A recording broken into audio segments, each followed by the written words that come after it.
Shalom, Devosi Mazmur 33. Ayat 1-14 saya akan bacakan, demikian firman Tuhan. Bersorak-sorailah hai orang-orang benar dalam Tuhan, sebab memuji-muji itu layak bagi orang-orang jujur. Bersyukurlah kepada Tuhan dengan kecapi, bermazmurlah baginya dengan gambus 10 tali. Nyanyikanlah baginya nyanyian baru. Petiklah kecapi baik-baik dengan sorak-sorai. Sebab firman Tuhan itu benar, segala sesuatu dikerjakannya dengan kesetiaan. Ia senang pada keadilan dan hukum, bumi penuh dengan kasih setia Tuhan. Oleh firman Tuhan langit telah dijadikan, oleh nafas dari mulutnya segala tentaranya. Ia mengumpulkan air laut seperti dalam bendungan. Ia menaruh samudra raya ke dalam wadah.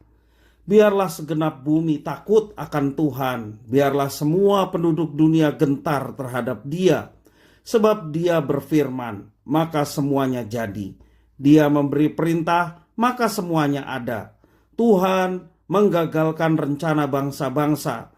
Ia meniadakan rancangan suku-suku bangsa. Tetapi rencana Tuhan tetap selama-lamanya, rancangan hatinya turun-temurun.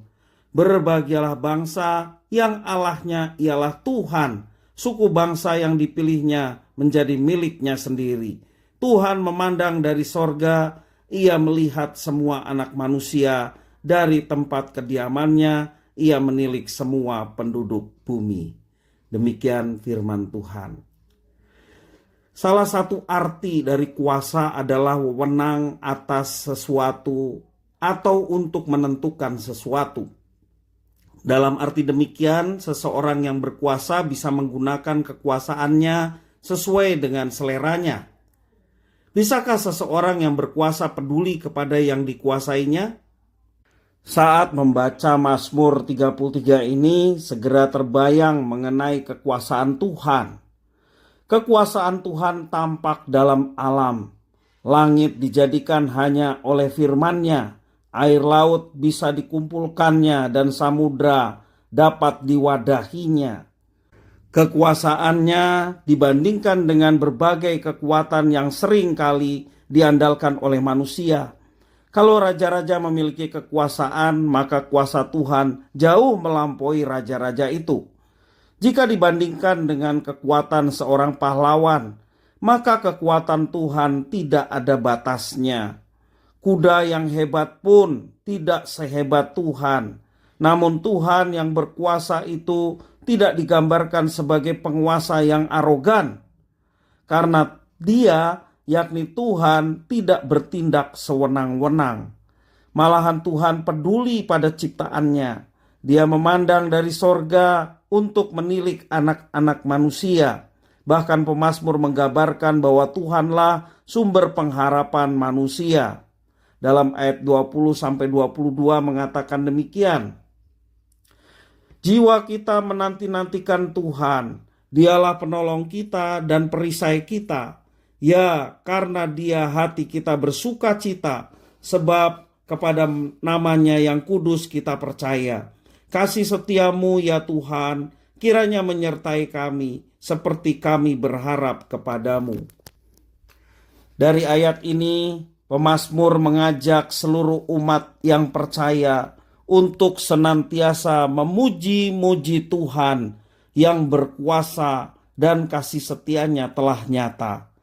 Tuhan yang berkuasa tetapi tetap peduli dan membuat kita percaya diri menjalani kehidupan ini.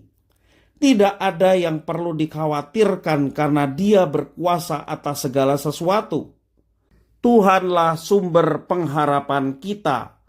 Untuk alasan inilah kita harus menjalani hidup penuh puji-pujian kepada Tuhan.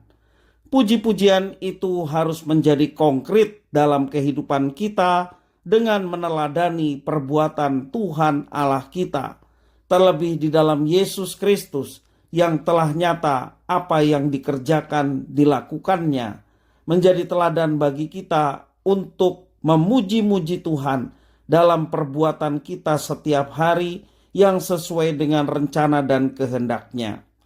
Lagi pula, setiap orang percaya juga memiliki kuasa yang dapat mempengaruhi kehidupan sesama yang lain. Karena itu, kehidupan kita harus dijalani dengan peduli kepada sesama ciptaan Tuhan yang lain dan tidak bertindak sewenang-wenang. Kita meminta kepada Tuhan untuk Tuhan senantiasa menuntun hidup kita.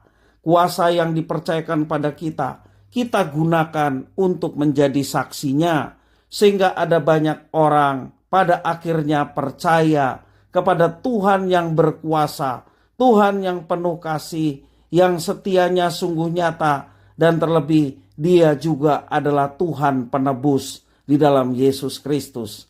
Sehingga ada banyak orang boleh mengenal dan percaya kepada Kristus sebagai penebus pengharapan manusia.